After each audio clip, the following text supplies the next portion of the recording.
Voilà, bonjour à tous. Merci de nous retrouver pour la revue des Unes au lendemain de la célébration de la fête de Noël en compagnie de notre très cher Didier Assoumou qu'on retrouve avec beaucoup de joie. Bonjour Renaud, bonjour à toutes et à tous. Comment ça va? Très bien, merci. Ok Didier, on espère que vous avez bien passé le réveillon de Noël. Absolument. Et puis allez, on est reparti pour le boulot et l'intégrale de la revue de presse qu'on ouvre aujourd'hui avec Fraternité Matin qui nous dit que les populations peuvent passer les fêtes de fin d'année dans la quiétude. Effectivement, Renaud, avec l'opération Mirador 2023, lancée le 29 novembre 2023, elle est prévue donc jusqu'à la date du 5 janvier 2024.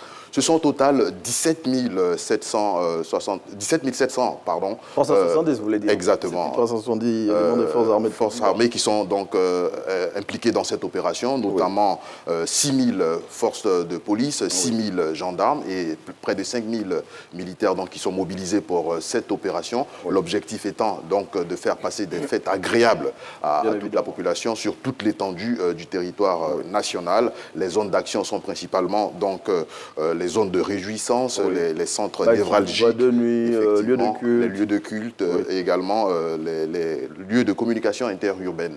Donc voilà, on peut dire que pour le moment, les fêtes se déroulent bien avec donc cette opération Mirador 2023 qui, je le rappelle, s'achève donc le 5 janvier 2024. Et opération Mirador qui n'est pas sa première édition. Hein. Depuis quelques années, cette opération permet aux populations, en tout cas, de fêter sereinement. Effectivement. Et puis voilà, si au niveau sécuritaire, Didier, comme on le disait avec l'opération Mirador, les choses se passent bien, ce n'est pas le cas sur nos routes et c'est ce que nous apprend Soir Info où de nombreux accidents ont été dénombrés en ce réveillon de Noël. Les chiffres sont alarmants, Renaud. 53 accidents de la circulation ont été enregistrés donc à Abidjan et sur un total de 70 sur toute l'étendue du territoire national. C'est ce qui ressort donc du bilan du groupement des sapeurs-pompiers militaires qui a donc dévoilé cette information.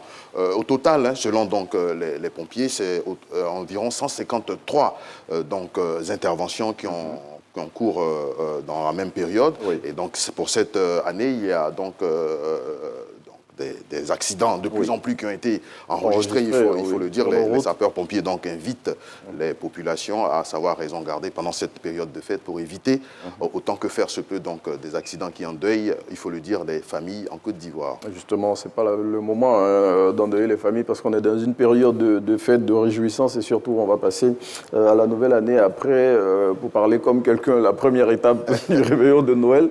On va aller vers la deuxième étape qui est celui de la Saint-Sylvestre, le réveillon de la Saint-Sylvestre. Donc il faut aller doucement sur les routes. Effectivement, Renaud. Et donc la limitation des vitesses en ville est de 70. Plus que jamais. Il faut donc respecter donc, ces indications pour éviter de se retrouver dans des situations compliquées, on va dire. Situations fâcheuses et surtout, bon, en même temps aussi, on a tous les radars qui sont un peu partout dans les points stratégiques du district d'Abidjan et sur les routes aussi à l'intérieur du pays qui vont permettre, on l'espère, en tout cas, les sapeurs-pompiers sont déployés presque sur toute l'étendue du territoire national pour intervenir le plus rapidement possible, justement, pour sauver donc, des vies dans cette période de fête également. Mais en tout cas, même si les sapeurs-pompiers sont déployés, l'idéal, c'est d'aller prudemment pour arriver à bon port et surtout faire inverser cette courbe des accidents qui ont été enregistrés pour ce réveillon de Noël à l'occasion du réveillon de la Saint-Sylvestre. Didier, on continue d'explorer les titres de la presse nationale et on s'intéresse à l'Inter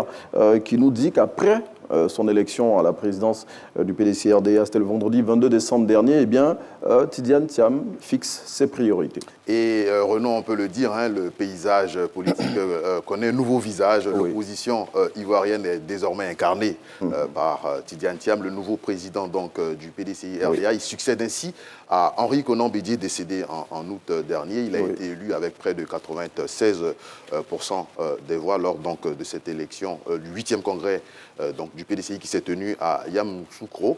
Et puis, juste après donc, cette élection, Tidiane Thiam s'est prononcé. Il a justement dévoilé quelques-unes de ses ambitions pour la Côte d'Ivoire. Mais avant, il a révélé que le travail justement du président de la République actuelle et de son gouvernement est à saluer et que, en tout cas, en tant qu'opposant, il arrive avec des critiques constructives pour l'avancement justement du pays. Au niveau de l'éducation, par exemple, il a décidé, si justement il est le prochain candidat du PDCI ou s'il est élu.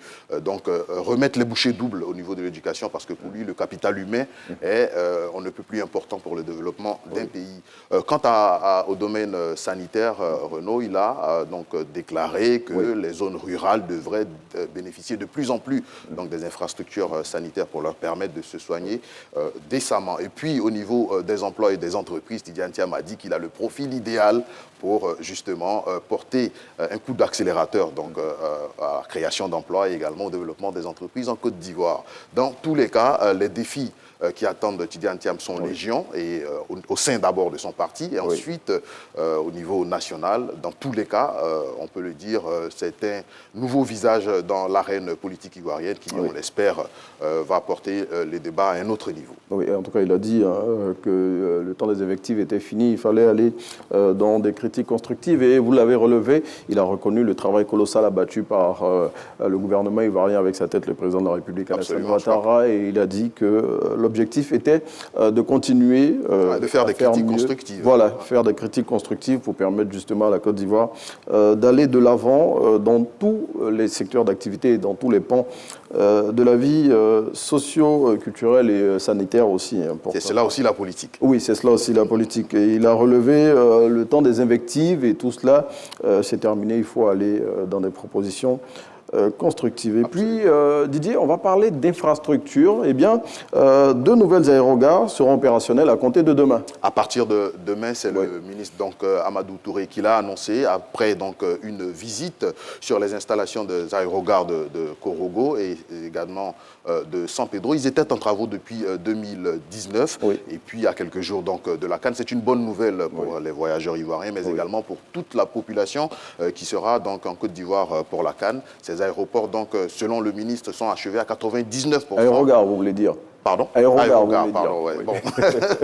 ces aérogares-là sont achevés à 99%, mais ils sont déjà opérationnels à partir donc, de ce 27 décembre.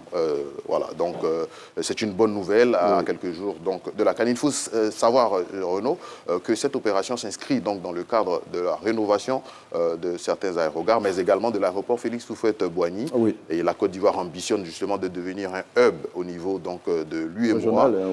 En transportant, aujourd'hui nous comptons 2 millions de voyageurs. La Côte d'Ivoire va passer à 6 millions, de voyageurs à l'issue donc, de ces opérations lancées, je le rappelle, en 2019. Et cette opération, vous le dites, qui s'inscrit dans le vaste programme de développement du transport aérien initié par le gouvernement à travers le ministre des Transports, justement, qui a effectué ces visites-là dans les aérogares de Korogo. Et on rappelle que San Pedro également sera opérationnel à partir de demain. Et vous l'avez dit, Didier, ces infrastructures vont permettre bien évidemment d'accueillir les nombreuses personnes qui vont venir en Côte d'Ivoire à l'occasion de la CAN 2023. CAN 2023 que les éléphants de Côte d'Ivoire, justement, préparent dans de bonnes conditions. Et nos pachydermes vont affronter, eh bien, laissez-moi retrouver le nom de cette équipe. Eh bien, c'est l'équipe de la Sierra Leone, pour un match amical très bientôt. Et ce sera à San Pedro, bien évidemment. Renaud, tous les moyens sont bons donc, pour que la Côte d'Ivoire remporte ses CAN. On l'a vu, le ministre a effectué des tournées dans son village, a demandé aux mâles des ancêtres d'accompagner donc l'équipe nationale afin de remporter donc, cette CAN. Et nous sommes toujours dans la phase de préparation à quelques jours de l'ouverture donc, de la CAN. Et c'est à San Pedro, effectivement, au stade Laurent Pokou, que la Côte d'Ivoire affrontera donc, l'équipe de la Sierra Leone. Ce sera le 6 janvier. C'est donc un premier exercice, encore une fois, pour l'équipe, les commandos donc, de Gassé. À quelques jours de la CAN. De la CAN. Rendez-vous donc est pris ce samedi 6 janvier 2024 au stade Laurent Pokou de San Pedro pour donc voir les derniers réglages avec l'équipe nationale de Côte d'Ivoire qui, justement, est un favori de cette compétition. Compétition qu'on organise justement, et la Côte d'Ivoire qui va faire donc son regroupement dans la cité balnéaire, et à cette occasion qui va affronter, on l'a dit, la Sierra Leone. Initialement, c'est le Mozambique que la Côte d'Ivoire devait affronter. Bon, Mozambique qui finalement a décliné l'offre. Voilà, a décliné l'offre et s'est rabattu sur la Sierra Leone, qui n'est pas, qui est un adversaire comme un autre, et qui va permettre aux Ivoiriens justement et au coach Jean-Luc Gasset de faire la revue. D'évaluer les performances de l'équipe. Oui, équipe qui va rejoindre Abidjan et qui va démarrer le tournoi continental le 13 janvier au stade Alassane Ouattara d'Ebimpe. Là, on voit toutes nos bonnes ondes. Vraiment. Hein. Ouais. Et pour le match d'ouverture, on espère que les éléphants vont nous faire plaisir. Absolument. En tout cas, on prie tous les dieux. L'équipe de Côte d'Ivoire tous les dieux que le ministre Adjé Silas a demandé aux populations de bonne. Hein. On se rappelle de prier pour que les éléphants aient de belles performances. Didier, merci. C'est moi. On va s'arrêter ici pour ce numéro de l'intégrale de la revue de presse. On a été très heureux d'être en votre compagnie. Joyeux Noël encore à tous nos téléspectateurs. Et puis on vous laisse en compagnie de Thierry Anjoal pour la suite de Matin Bonheur.